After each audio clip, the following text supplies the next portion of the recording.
Desde o início de 2023, a bolsa americana ela vem valorizando e já subiu quase 18%. Mas enquanto as ações estão subindo, o ETF VNQ, que investe em vários REITs, praticamente não saiu do lugar nesse ano. Os REITs, eles são empresas que investem em imóveis e sempre foram ótimas opções de investimento, tanto para você ganhar na valorização, tanto quanto para você receber dividendos. Mas agora, até grandes REITs como o Realty Income, American Tower e Alexandria estão vendo essas cotações despencarem. Por isso, nesse vídeo eu vou te explicar o que está fazendo com que esses REITs continuem ainda assim caindo no ano de 2023, depois de a gente ter visto a taxa de juros se estabilizar, a inflação aumentar e começar a cair depois de volta para baixo, e porque os REITs ainda não se recuperaram. Porque eu sei que muitos de vocês devem estar se questionando o que está acontecendo, se vocês devem continuar comprando REITs ou não, então eu vou explicar para vocês. Antes de tudo, é preciso entender que o mercado imobiliário ele tem total relação com a taxa de juros do país. Em 2020, o governo americano abaixou a taxa de juros para lidar com a pandemia, e isso fez com que os consumidores também gastassem mais. Como consequência, isso gerou um aumento na inflação, que atingiu um pico de 9,1% em 2022. E para controlar essa situação, o Fed, que é o Banco Central lá dos Estados Unidos, ele aumentou a taxa de juros para o maior nível desde a crise de 2008. Já que com uma taxa de juros maior, a ideia é que as pessoas consumam menos e também a inflação diminua. Só que obviamente esse cenário de taxa de inflação mais alta acaba afetando diretamente os REITs, que acabam tendo impactos em dívidas que eles possuem, ou seja, gastam mais com aquelas dívidas e também acabam deixando de pegar dívida no mercado e crescer. E isso afeta diretamente as suas cotações na bolsa de valores. Agora, a forma mais simples de a gente analisar a performance do mercado como um todo de REITs é via o ETF VNQ.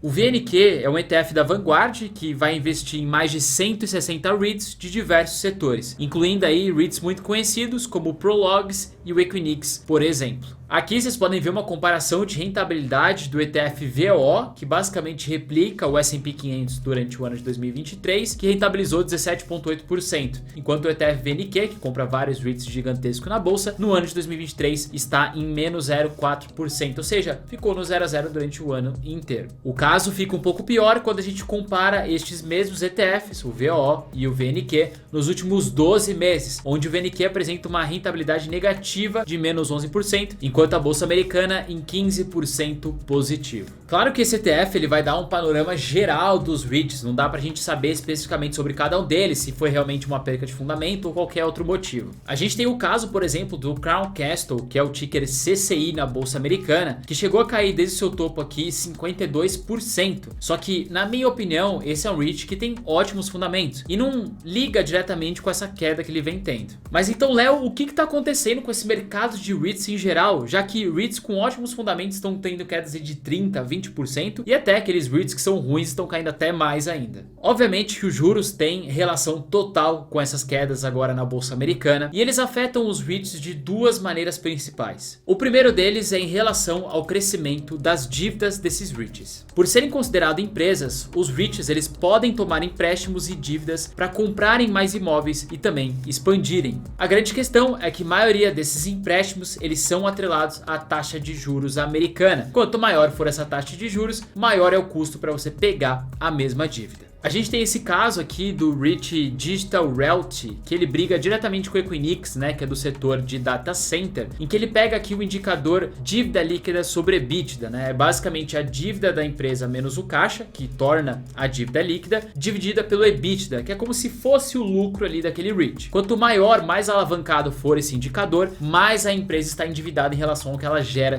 de lucro, vamos dizer assim. Então no caso do Digital Realty, ele está com uma dívida líquida sobre EBITDA de 7 vezes. E que a média dele é de 6. Ou seja, esse crescimento aqui da dívida do próprio Digital Realty veio com o aumento da taxa de juros no mesmo período. Tá bom, Léo, mas eu não entendi ainda como que essa taxa de juros maior afeta diretamente esses REITs financeiramente. Bom, a gente tem o caso aqui do REIT Extra X Space Storage, que é um REIT de self-storage, né, que são aqueles mini galpõezinhos de autoarmazenagem. E aqui a gente consegue ver o custo que ele tem com Interest Expense, que é basicamente o custo que envolve as dívidas atuais, né, os pagamentos dessas dívidas. E a gente pode observar que se comparar esse mesmo período aqui de junho de 2023 com junho de 2022, eles aumentaram 82% o custo dessas dívidas. Antes eles pagaram 47 bi de dólar em dívida e agora no ano de 2023 eles tiveram um custo de 86 bi de dívida, o que é uma diferença aí, que nem eu falei, de 82%, e é bastante coisa. Isso diminui, obviamente, o fluxo de caixa e o lucro líquido daquele REIT. E aí, com isso, o maior receio é o efeito cascata, né? Porque se você, de certa forma, tem um custo maior dentro do REIT, é bem provável que o lucro líquido dele seja menor e pode ser que ele tenha que diminuir os seus dividendos, os seus investimentos. Então isso faz com que o investidor fique um pouco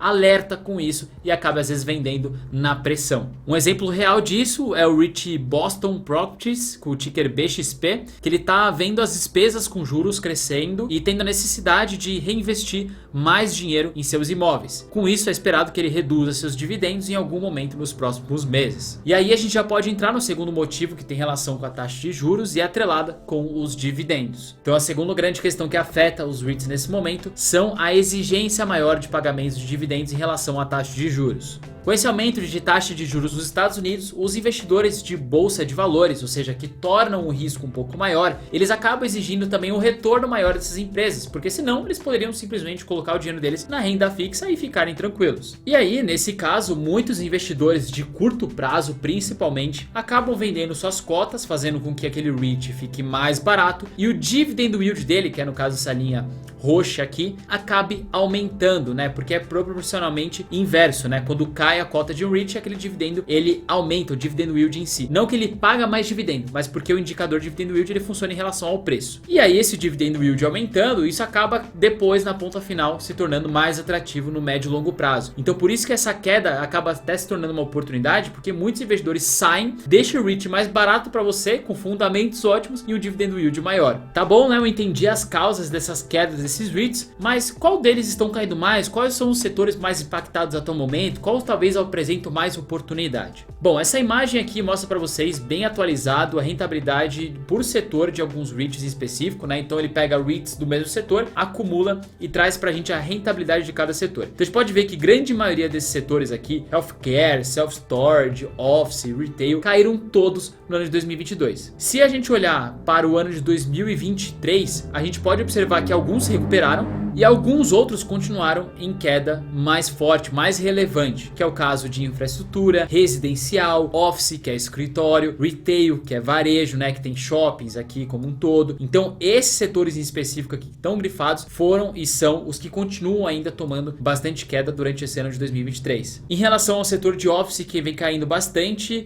aqui dentro a gente tem os REITs focados em escritório, que vem passando por grandes dificuldades, visto que principalmente a quantidade de pessoas trabalhando presencialmente começou a reduzir por conta do home office. Alguns dados mostram que 98% dos trabalhadores desejam trabalhar remotamente e 93% dos empregados fazem entrevistas de empregos remotas. Esse aqui é o percentual de pessoas que trabalham em casa nos Estados Unidos. Vocês podem ver que obviamente deu uma pontada gigante aqui para cima em 2020 e depois deu uma leve reduzida e uma estabilizada. Então espera-se sim que esse setor de escritório sofra algumas modificações, ocasionando os REITs caírem mais do que os demais por conta dessa nova mudança habitual. Com isso, diversos escritórios estão ficando vazios e proprietários e inquilinos precisam arcar com as despesas sem gerar renda. Por esse motivo, esse setor vem sendo mais problemático, acumulando dívidas de aproximadamente 626 bilhões de dólares, enquanto os valores dos escritórios caíram cerca de 31% desde março de 2022. Um dos REITs que vem mais sofrendo com isso é o Alexandria Real Estate, que é um REIT excelente no meu ver e que cai 21% nesse ano. Mas apesar dessa queda, a taxa de ocupação do ARI ainda se mantém bastante alta, em torno de 93%. O FFO ele continua subindo ano a ano, sendo a métrica mais importante para você se avaliar no REIT. Ou seja, a queda em relação ao ARI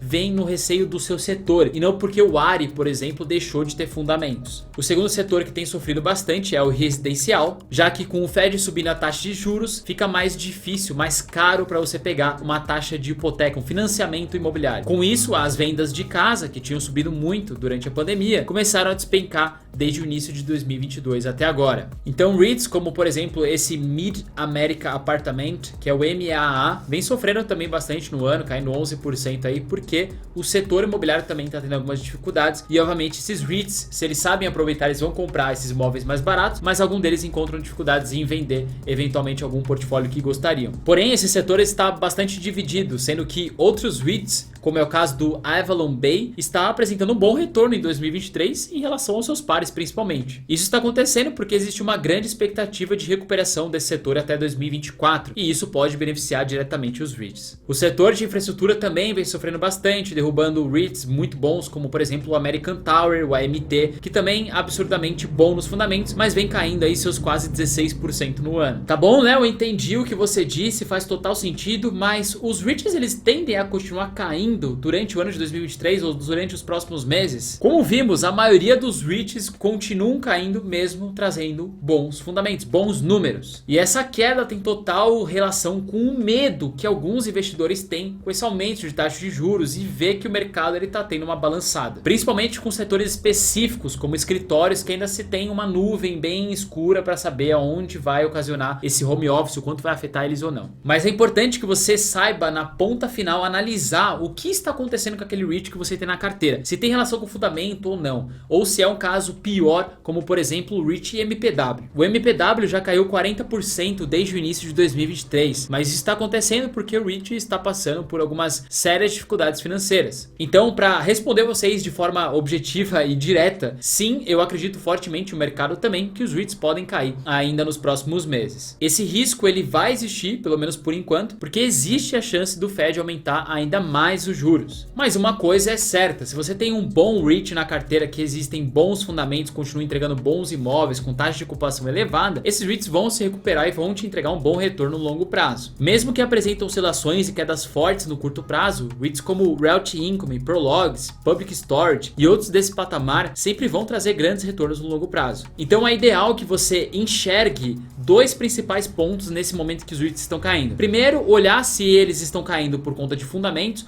ou como setorial como um todo, por conta de questões de macroeconômicas de taxa de juros. Se for em relação a taxa de juros, tá tranquilo, pode continuar comprando aquele REIT, mas se for em relação a fundamentos, é bom você ficar de olho. E o segundo ponto muito importante é você aproveitar esses momentos de grandes quedas para comprar mais desses REITs e fazer um preço médio menor na sua carteira, obviamente prezando uma maior rentabilidade no médio e longo prazo. Agora eu quero saber de vocês, vocês estão comprando mais REITs na carteira de vocês? Quais os REITs vocês estão mais comprando? Eu tô enchendo minha carteira com algumas ações, alguns REITs também, porque eu tenho uma divisão, então sempre acabo comprando um pouquinho outro em cada mês, estou aproveitando bastante. Se você gostou desse vídeo com uma breve explicação, deixe sua curtida aqui embaixo e não se esqueça de se inscrever no canal para receber mais vídeos como esse sobre investimento no exterior como um todo. A gente está quase chegando a 100 mil inscritos e eu acredito que a gente consiga chegar a essa meta até o final desse ano. Eu conto com você, hein? A gente se vê no próximo vídeo. Valeu, até mais!